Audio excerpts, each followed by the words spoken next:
La parole est donnée à des citoyens sarthenais, originaires de Tunisie, Maroc ou Algérie. Piazza Mora, le documentaire suivi du débat sur l'intégration, c'est dans Horizonte ce soir sur France 3 Corse via ST.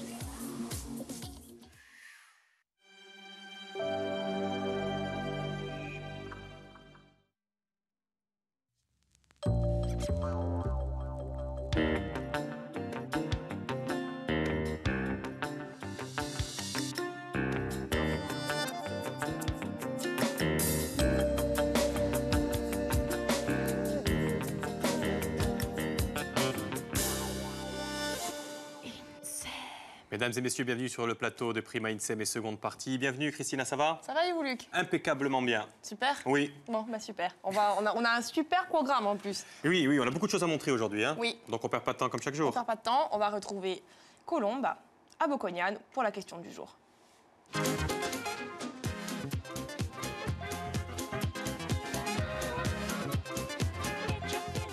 Alors là, on est actuellement dans le fameux moulin de Bocognane avec Monsieur Blucher. Vous êtes castanéiculteur, hein, Monsieur Blucher? Oui. Alors, est-ce que vous pouvez nous dire 2-3 petits mots sur ce moulin? Alors, sur ce moulin, il a déjà une particularité, c'est qu'il a deux meules, une en granit pour la châtaigne et l'autre uniquement pour les céréales. Ça, c'est déjà une différence, une particularité. Voilà, ça c'est déjà un premier point. Ensuite, ce moulin, bon, il est toujours en activité, bien sûr. Donc, il est toujours en fonction, il est prêt à l'emploi. Et là, la saison va débuter pour les châtaignes. Hein, elles ne sont pas encore tombées, donc on a le temps, mais on rentre peu à peu, disons, dans la saison. Voilà. Très bien. Alors, vous allez nous poser la question, justement, pour le jeu, pour les téléspectateurs. Alors, la question est? Eh bien, alors la question, quelle est la particularité de ce moulin? Alors, quelle est la particularité de ce moulin? On vous laisse réfléchir et nous, on se retrouve tout à l'heure pour les idées de sortie dans la région. À tout de suite. Oula, il va falloir réfléchir très très vite parce qu'elle n'est pas facile cette question pour le coup, Colomba. Hein. Il y a de très beaux cadeaux. Hein. Ah bon? Oui. Alors, pour commencer, un DVD d'Imo Vrigny et également... Ça, c'est le live. C'est le live. Ouais, ça, c'est pas mal. Ça, c'est un super truc. Et aussi l'album du groupe Spartim qu'on a reçu dans l'émission la semaine dernière. Donc, si vous avez la réponse, vous m'appelez au 0800 3x0 900 et les cadeaux sont pour vous. Sauf que c'est pas vous qui répondez, c'est Nono. C'est Nono. Qui répond. Hein. Donc, vous appelez Nono et on vous le et vous passe savez en quoi? direct. Oui. Puisque c'est un petit peu compliqué, je vous rajoute un bon d'achat Gédimat offert par notre partenaire Gédimat Corse. Quelle générosité. Allez, on fait notre découverte du jour si vous le voulez bien tout de suite. Elle est là, j'y vais. Bonjour. Bonjour. Bonjour. Bienvenue sur le plateau d'Insem. Christina, merci. Je vous présente votre invitée. Bonjour. Je suis fan de Blanche-Neige. Oui. Et donc, Tout le monde est fan de Blanche-Neige. C'est un plaisir pour moi de la recevoir. Ah ben, c'est un plaisir d'être ici parmi vous, chez moi. On va faire juste ta fiche d'identité. Allez. Voilà. Bon. Tatiana Santi. Oui. Qui est chanteuse-interprète. Oui. Et tu as décroché le rôle de Blanche-Neige. À Paris, première comédie musicale, premier rôle que demandait le plus. Corse. Exactement. À obtenir un premier rôle dans une comédie musicale. Et on t'en félicite. Mais en signe particulier, tu sais faire l'oiseau. Ben oui, parce qu'en tant que Blanche-Neige, je parle à mon petit oiseau. Donc oui. Alors, voilà. J'adore. Vous utilisez ça pendant la comédie musicale d'ailleurs, parce qu'il y a toujours plein d'oiseaux autour de Blanche-Neige, oui, si je me souviens bien. Du coup, ils m'ont utilisé pour les faire et des fois, j'en fais même un en live. Voilà. D'accord, c'est super. Premier rôle, vous l'avez décroché quand ce premier rôle? Un an avant le début de la comédie musicale, donc on a commencé octobre dernier, enfin octobre 2013. Donc en juillet 2012 même, on a fait les auditions et j'ai su à ce moment-là que j'étais Blanche-Neige. Mais Tatiana a un CV plus que rempli malgré son jeune âge, elle a 25 ans. Tu as déjà fait beaucoup de choses. Je me rappelle d'une première partie de Jazzy Nayach avec Morane, où tu as interprété Starmania, je crois. J'ai interprété plusieurs chansons et j'ai fait justement à la fin un duo avec elle, les uns contre les autres. Et c'était génial. Et alors, tu vas nous parler un peu de ton parcours avant Blanche-Neige? D'accord. En fait, moi, donc, je viens d'Ajaccio et j'ai commencé les comédies musicales avec Francky de Peretti. Donc, c'est là que ma passion pour la comédie musicale a démarré. J'ai fait plusieurs petits concerts dans la région avec différents musiciens et j'ai décidé de monter à Paris puisque ça se passe là-bas. Et j'ai décroché cette comédie musicale. En parallèle, je faisais un concert blues jazz avec un pianiste. C'est pour ça que j'ai réussi à avoir la première partie de Morane. Et puis voilà, après je suis partie aux États-Unis, j'ai rencontré plusieurs musiciens, j'ai fait des open mic, des scènes ouvertes, enfin bon. Les open voilà. mic. Les open mic, c'est des micros ouverts. Ah, d'accord. Et donc ça a permis de décrocher ce fameux rôle. On a quelques petites photos d'ailleurs hein, sur Blanche-Neige. Quelques mots sur cette, enfin quelques mots d'ailleurs, plusieurs mots même sur cette comédie musicale. Qu'est-ce que c'est? Qu'est-ce que c'est? En fait, c'est la même histoire que Blanche-Neige telle que Disney l'a racontée. On a juste changé les chansons puisque c'est André Manoukian qui a composé tout le livret. Et c'est sa fille qui a fait l'histoire. Superbe aventure, 7 nains très rigolos avec chacun son identité. Une reine très méchante. Vous allez venir, même vous les adultes, vous allez avoir peur. Et voilà, une Blanche-Neige très naïve, toujours. Alors moi j'ai une question justement. On dit que les héroïnes des comédies musicales, elles ressemblent un petit peu aux personnages qu'elles interprètent. Elles ont des similarités. Est-ce que c'est ton cas? Alors, d'après la troupe, oui. Je lui ressemble beaucoup, c'est-à-dire au niveau de la générosité, de la gentillesse, de la douceur.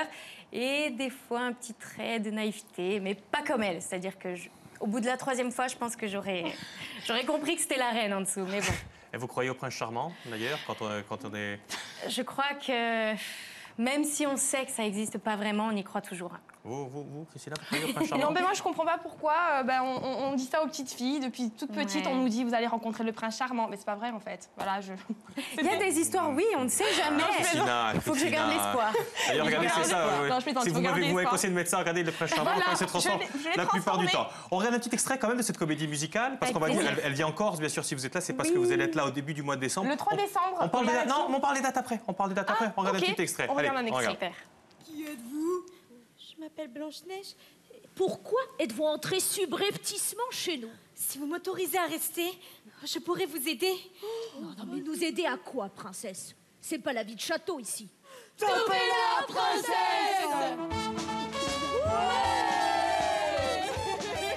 Allez, toi!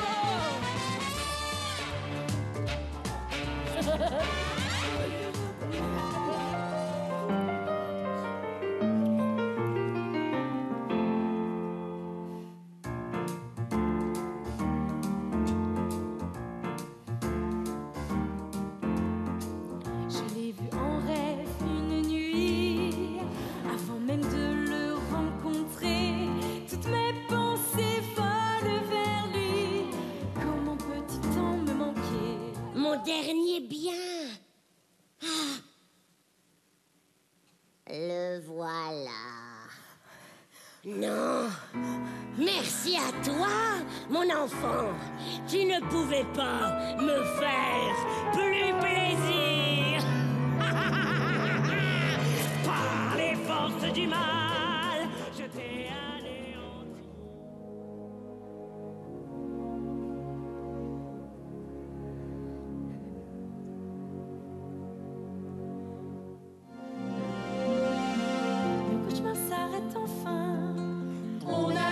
Peur, princesse, la reine est morte, c'est la fin. Ta vie est pleine de promesses, j'ai tenu bon grâce à vous. Nous on est devenus plus grands, je sais que je vous dois tout. On vous en doit tout autant.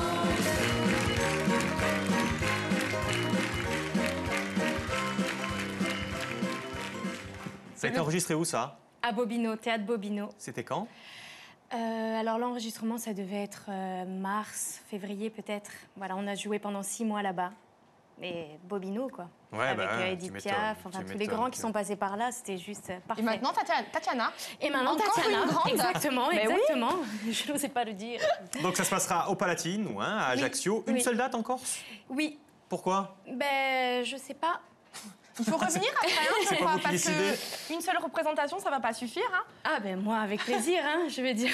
C'est pour qui? C'est pour les enfants avant tout ou pour tout le monde? C'est vraiment un spectacle familial. C'est-à-dire que justement, même les adultes, à chaque fois qu'ils sont venus, nous ont dit franchement, en tant qu'adultes, on pensait vraiment qu'on allait juste faire plaisir à la petite et pas du tout. Ah non, mais je vais y aller, moi. Ils sont éclatés. De toute façon, Christina, à chaque fois qu'on retrouve des invités depuis le début, vous allez au cirque, vous allez partout. Hein, donc on le sait que... Ah oui, il faut venir. Oui, on viendra. Je vous attends à la fin pour les dédicaces. C'est ça. qu'est-ce qui vous plaît dans les comédies musicales? Parce que c'est vrai que vous êtes habitué à chanter en solo. Qu'est-ce qui vous plaît dans cet univers? Justement que c'est nous qui sommes sur le devant de la scène, mais on allie l'acting, le théâtre, la danse et le chant. Donc c'est une sacrée performance. Et en plus, à chaque fois, il faut essayer d'être un nouveau personnage. Donc c'est à chaque fois un petit challenge pour soi. Donc c'est assez excitant. J'ai une petite surprise. France 3 avait tourné il y a quelques années maintenant, mais tu devais peut-être pas être née ou tu étais petite, donc je pense pas que tu te rappelles. Un remake de Blanche-Neige. Non, ça me dit rien. Voilà, c'est les Storts qui avaient fait ça, Luc, vous vous souvenez? Bien sûr. On va regarder un petit extrait. E tu allora, vi prevengo subito, non c'è nulla da mangiare, eh? Non c'è nulla! E poi cacciatevi gli scherzi che io no, eh? Lasciali stare, sono ciughi.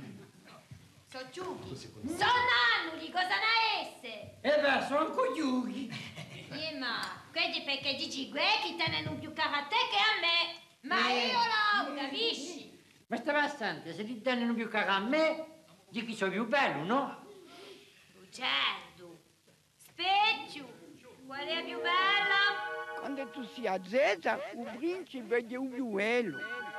Siete tutti bugiardi! Come ti sconci? Qual è la più bella? Il principe è più bello, bugiardi!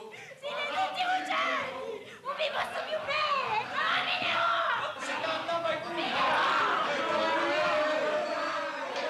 On est d'accord, ça se passe, vous respectez plus l'histoire. Oui, oui. Le prince charmant, il n'a pas envie d'aller avec les nains, etc. Non, d'accord.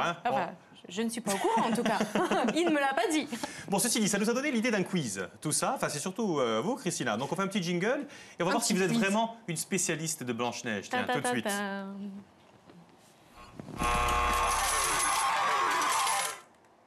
Alors, Tatiana, oui. Quelle célèbre chanson d'amour chante Blanche-Neige aux nains? Si je me trompe pas, c'est Un jour mon prince viendra. Ah, donc ça donne? Un jour mon prince viendra, un jour on s'en ira. C'est ma chanson.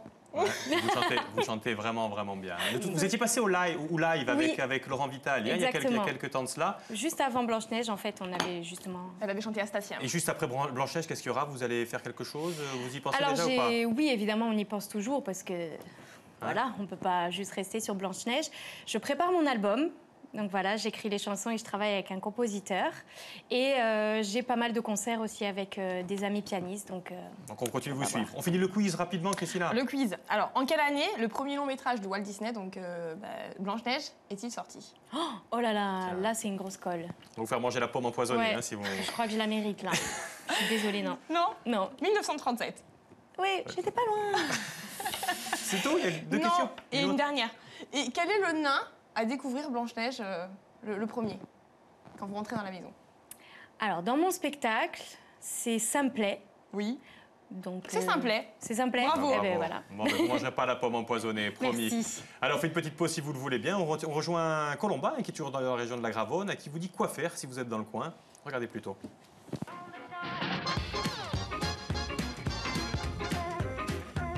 Alors on est avec Gérard, Gérard, vous avez donc ce lieu où on peut jouer au paintball. Absolument. Alors ça peut être une idée pour faire une activité quand on ne sait pas quoi faire le week-end ou même la semaine. Alors apparemment on peut même venir en pleine semaine.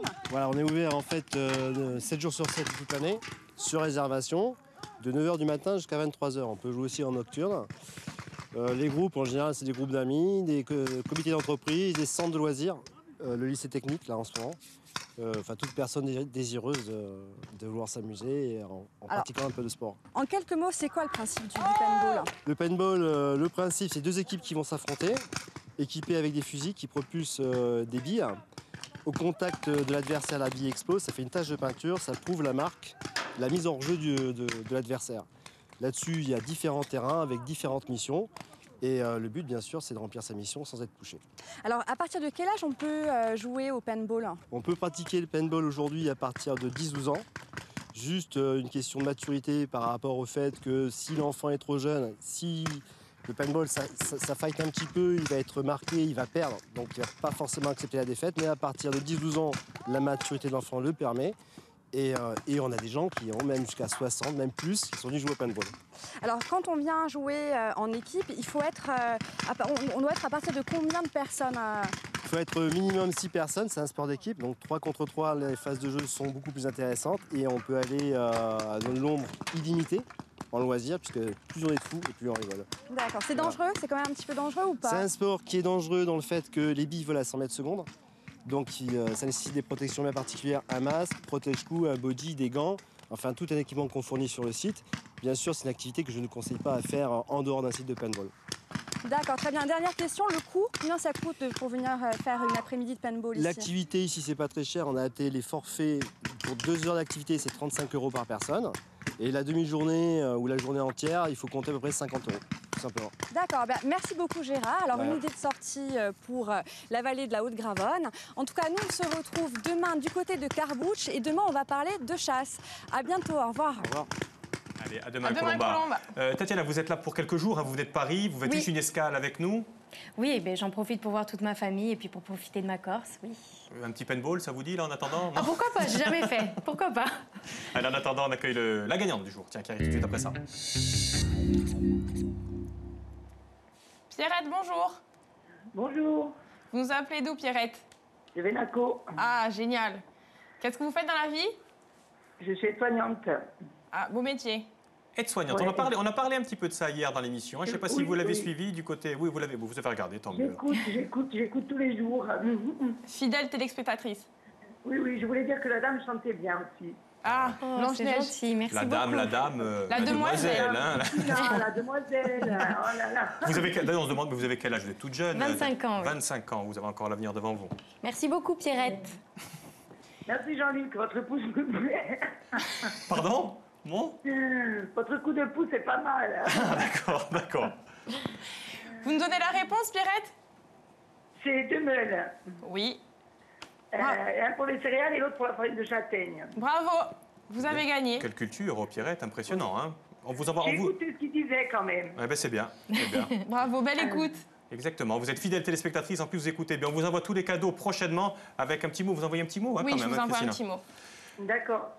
À bientôt. Merci beaucoup. Allez, au revoir. À bientôt, Pierrette. À bientôt, au revoir. Et puis nous, on vous dit rendez-vous le 3 décembre ici sur la scène du Palatine à Ajaccio. Mais si on vous rate à Ajaccio, on peut vous revoir où? Dites-nous un petit peu. Un peu partout dans toute la France, Biarritz, Nantes, il y a d'autres dates. Et en Belgique aussi. Et en Suisse.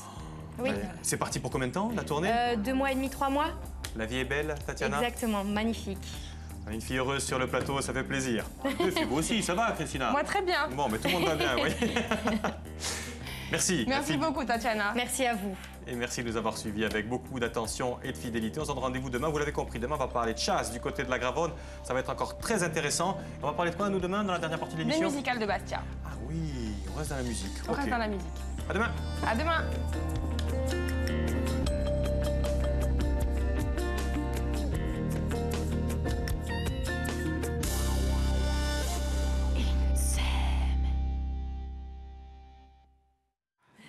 Photo au plateau, monsieur.